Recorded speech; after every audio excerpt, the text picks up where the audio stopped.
I am Brigitte Young. I'm a professor of international political economy at the University of Münster in Germany.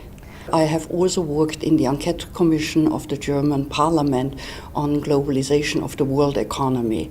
And there I always got an insight, not as an academic, into the political work of legislatures, and particularly in terms of the translation of international treaty into national laws, and what are some of the problems in terms of legitimate gaps that the legislators are in fact responsible and are legitimate representative of the people. They're held responsible for negative externalities of the treaties, yet they are not involved in the formulation of the treaties. They only come in at the very end. So I think it is that praxis and theory, the combination really, that what I hope to bring to this commission. At this point, we seem to have a standstill. The negotiations are very problematic, as we know, and I think there are several reasons for that. First of all, the US Congress seems to be going much more in terms of protectionism. We have that also in France. We have also starting voices in Germany. So the discussion on the protectionism is increasing. Also, we have more and more bilateral and regional trade agreements.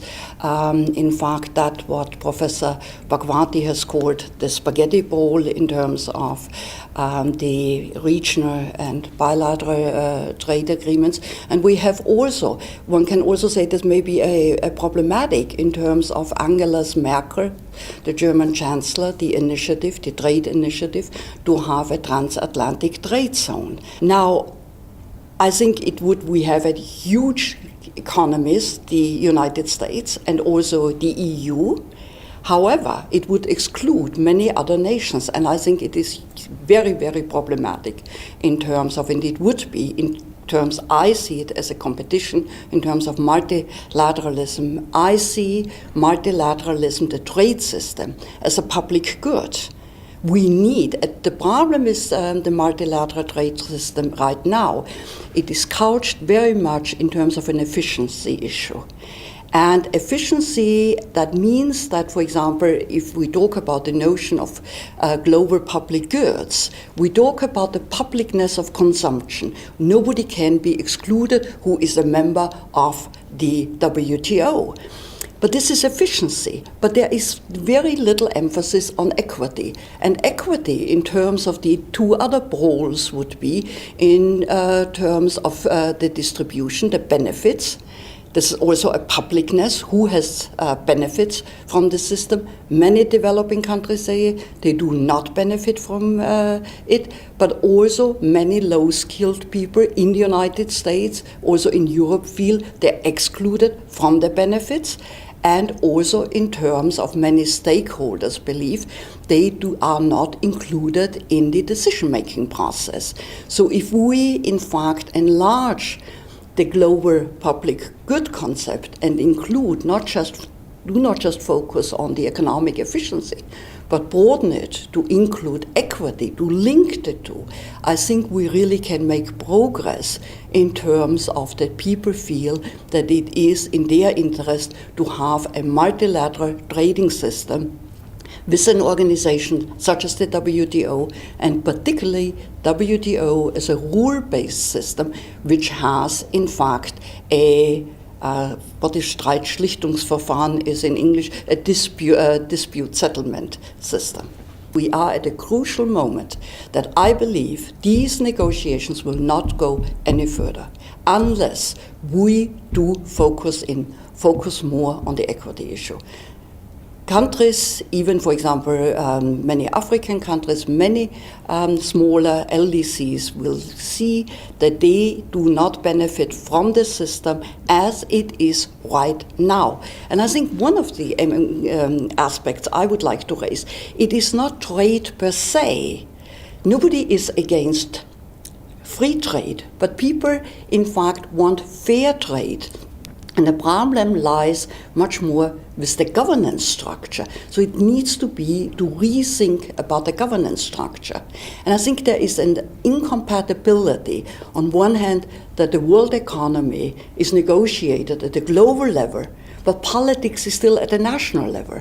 National level, it means when a treaty is negotiated at the WTO or an agreement, it has to be translated into national law. And we have to bring in the people at the bottom, meaning at the national level, at the local level, at the regional level, that they feel that they are stakeholders. And I think that is hopefully what the Commission here we all can work toward. I have heard that we will present a report to the WTO, and that there will be changes, that the WTO also is open to some of the suggestions this Commission will make, and really try, as I said, on those issues, not just to say this is just a trade issues. What is different in terms of the WTO, and particularly in terms of the general agreement on trade in services?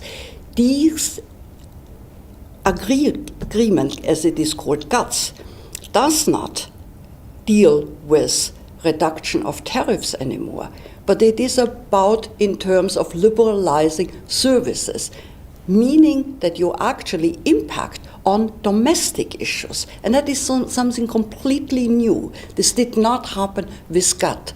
GATT was about a trading system that was purely in terms of all the various rounds, which in fact reduced tariffs. But now we have a liberalization and opening up of the economy that in fact involves also domestic policy issues. And this is so much more problematic also for national legislature or also for national governments in order how to cope with negative externalities. They in fact are responsible to their citizens for those externalities, and the discourses, I think, in virtually all countries right now is like, well, this is globalization, it is always the enemy is the WTO, the enemy is IMF, the enemy is the World Bank. And this is blame, or, for example, I'm from Germany, it is the blame, it's the EU. We cannot do anything, this is the EU. But I do believe we cannot go on like this.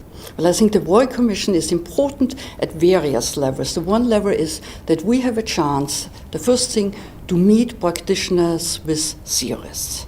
The second thing is also that we have different nationalities to discuss in terms of problems in terms of Europe, but also there are members in terms of India, Brazil, really to discuss, to listen to each other, and then to come up with, perhaps in terms of compromises, to come up with some solutions. Of course, it is always, commissions can always come up with proposals. It is then up to the WTO to really translate them, to listen to it. And I hope there's also an interchange with some of the members of the WTO. But I think it is at a crucial moment right now, because I believe that the WTO is in a crisis. The multilateral system, trade system is in a crisis, and yet many of us hope that we do not go into protectionism. I think protectionism will not benefit. The losers of protectionism will be developing countries.